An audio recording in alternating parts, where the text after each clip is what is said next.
Another boring power supply explanation video.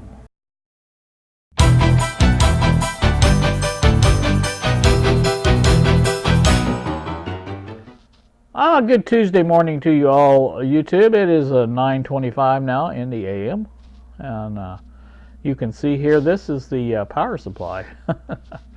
My artist rendering of the power supply, I guess it was. This is what I came up with as far as the final design for the front panel. I have the meter mounted in the front panel as well. I've shown that in a previous video. By the way, this video will air on Thursday, I believe. Not really sure how this week's going to go because I've got so much stuff to do.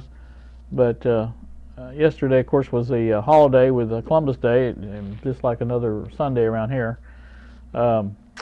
So this is what I have on this part. But now the other part that I don't have is the wiring and the component placement and things like that I need to come up with. And I worked yesterday on this. Like I said, it was another Sunday, so I just decided it was time to get down to brass tacks and start designing this board for this. So this is what I have to work with.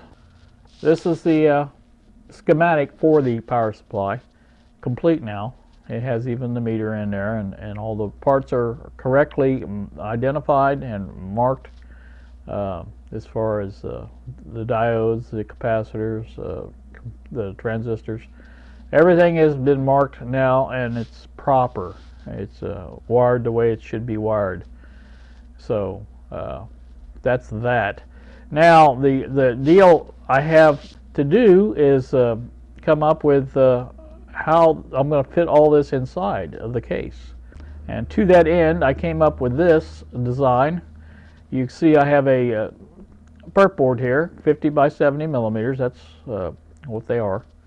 I have all the components outlined here. The cap, the big 220 450 volt E cap that's going to go on here, and that's a 25 millimeter diameter for it to be sitting somewhere. Over here I have the heat sink. This is the size of it, 46 by 19 millimeters. And I have below that the fan will be sitting on the, actually that's what it's going to be sitting on is the base. It's 50 by 15 millimeters, so that's what I have to fit in there. And the space I have to fit that in is 65 by 85 millimeters. Now there's some caveats on this, fit 65 by 85 millimeters. The 65 measurement is from the transformer edge over to the case edge where the vents are at. Now that's the laminations from the 65 is the lamination. Now underneath that is another little space that goes over where the bell of the transformer is, and you could probably fit that 70 millimeter board in there. In fact, I've already tried it. You can fit that 70 millimeter board in there by letting part of it be underneath the laminations of the transformer.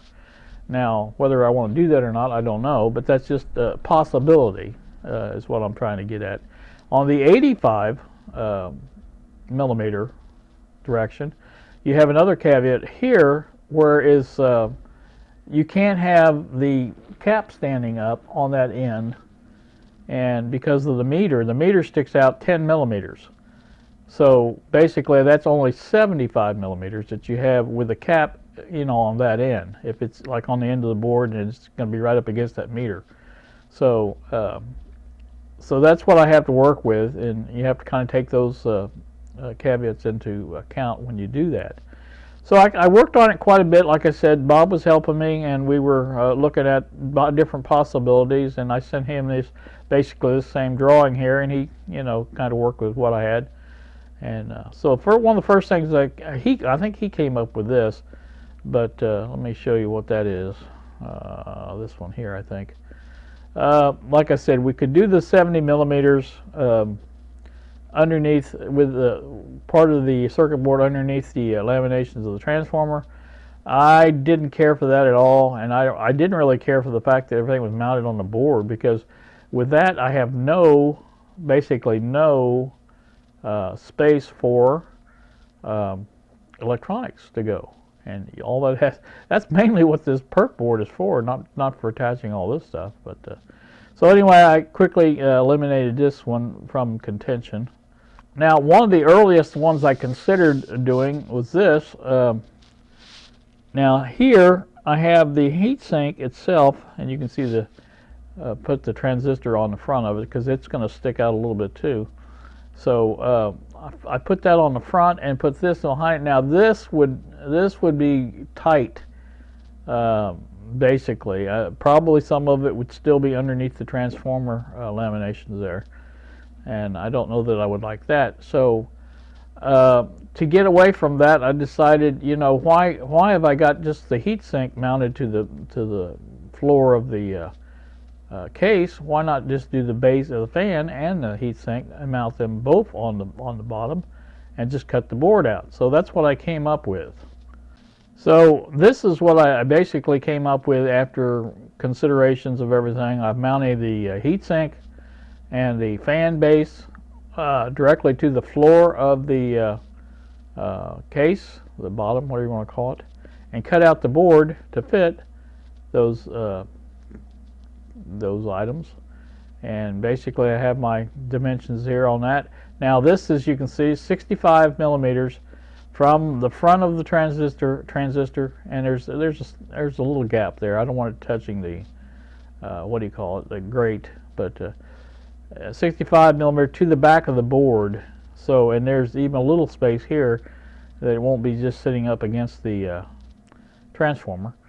Also 70 millimeters the other way, and that will leave me a 5 millimeter cushion because of the meter over here, so I won't have to worry about that, I don't think. In other words, this should fit.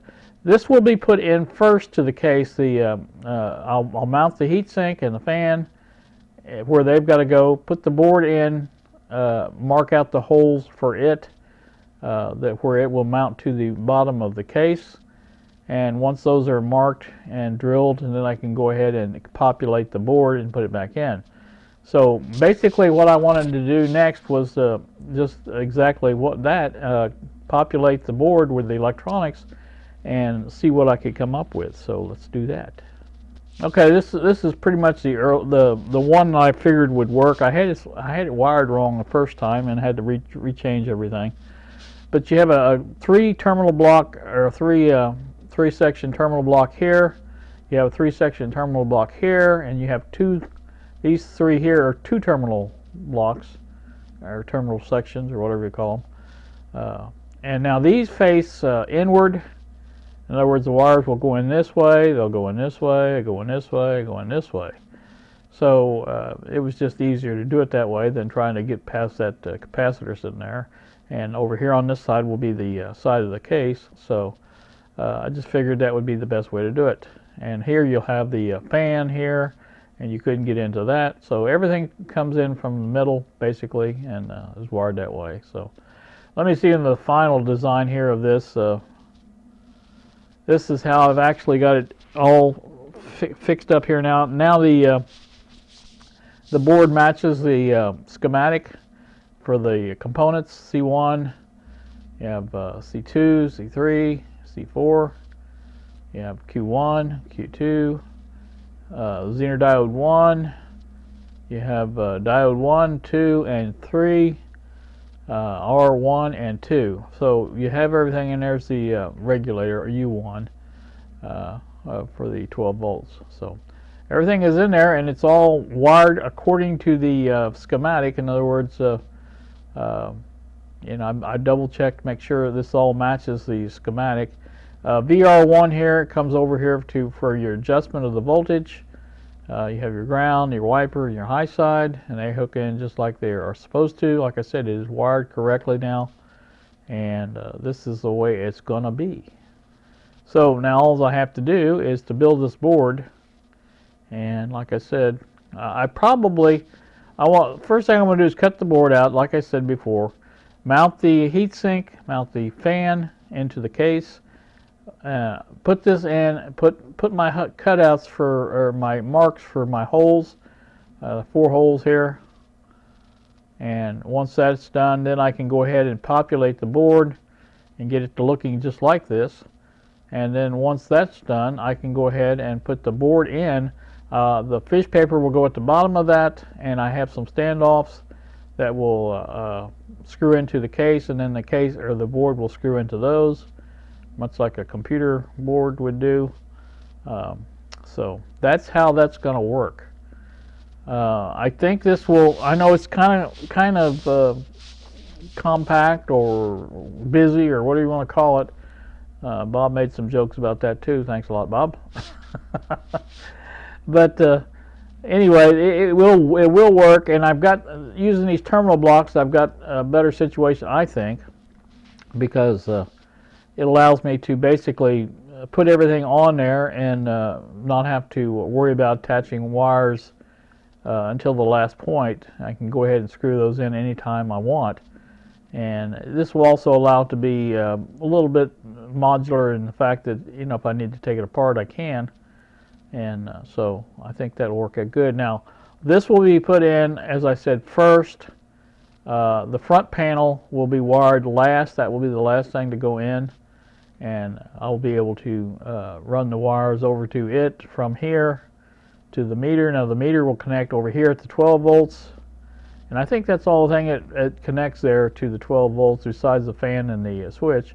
But those are going to be hardwired in. So you can see I've got a wire coming off here and one here. So those won't actually screw in. But that will be easy enough to do because this is all together here. And it will be easy enough to do. Basically, I think I'll probably put connectors. I haven't decided for sure, but I'll probably just put connectors on that so that if I do need to take it apart, I can take one without the other out. I think that'd probably be the best way to do it. Like I say, once the board is in, I will take the wires from the transistor, which will be over here, and they will screw in here. The filament wires for the, or actually this is the output, will go up to here. I'll put bare wires. I don't mean bare wires, but naked wires, whatever you want to call them, with nothing attached to the other end, over to here, and just hang out there, and that's what I'll use to connect to the circuit that I need. Your filament wires that come in for the 12 volt supply are here. The brown and yellow wire goes here, the green goes here. This is your hot side of the power supply that's rectified and filtered. Additional filtering goes through the regulator, another additional filter, and it comes out 12 volts DC. So that will work out well.